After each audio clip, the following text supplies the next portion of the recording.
Е паметно и од аспект на бизнис одлуки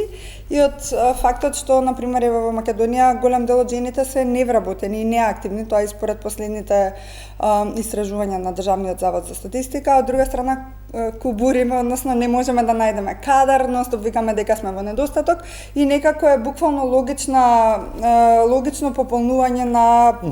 гапот на англиски, на празнината која што може да се на овој начин да се пополни, дополнително и паметна бизнис одлука што носат подобри бизнис резултати мешани тимови. Исто така, нели, компаниите кои што продаваат на крајниот корисник, кои што се машки и женски, имаат подобри резултати? Според мене сметам дека ако продавате особено производи и услуги кои што се наменети и кон машкиот и кон женскиот пол, треба да има мешан тим од оваа страна да ја каже перспективата, да даде свој инпут, дали во маркетинг, дали во цена, дали во комуникација или во било кои други делови од развој на производот или услугата.